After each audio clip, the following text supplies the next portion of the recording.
C मिचानी का मिचानी town जे मोहल्ला खैर मोहम्मद में कदीमी कब्रिस्तान हबीब कुरैशी में गंदो पानी तलाव जियां भीजी वियो आहे।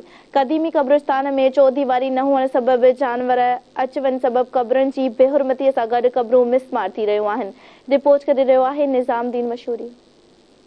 मिठाणे टाउन के वार्ड नंबर 10 आई मोहल्ला खैर मोहम्मद तो अब्जी कब्रिस्तान कदीमी कब्रिस्तान हबीब कुरैशी जंहिंमें असां मौजूद आहियूं। अवां खे नाज़रीन ॿुधाईंदा हलूं त हीउ जेको कब्रिस्तान आहे हीउ कदीमी कब्रिस्तान आहे।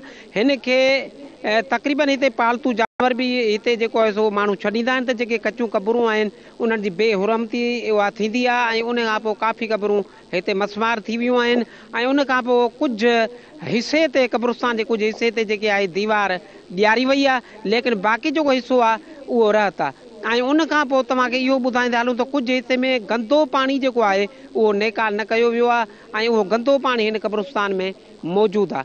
उन खां पोइ तव्हांखे इहो बि असां ॾेखारींदासीं त हिते जेके खबड़ आहिनि ऐं तमामु घाटा खबड़ किरड़ आहिनि उन्हनि में जेके आहे मंशात फरोश जेके आहिनि उन्हनि बाक़ाइदे आस्थानो ठाहे वरितो आहे ऐं उन खां पोइ हुते हुननि रहाइश शुरू कई आहे। जंहिंखां पोइ राति जो कंहिं महिल बि हितां जेके पाड़े जूं प्लेटूं आहिनि या बैटरियूं आहिनि या मोबाइलूं आहिनि उहे चोरी करे फ़रार थी वेंदा आहिनि।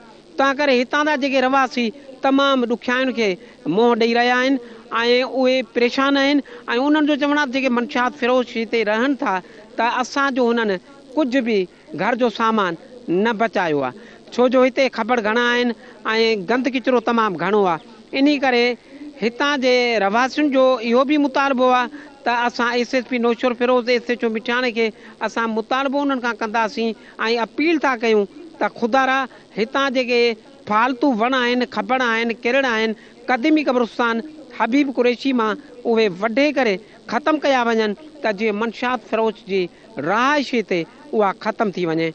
जी।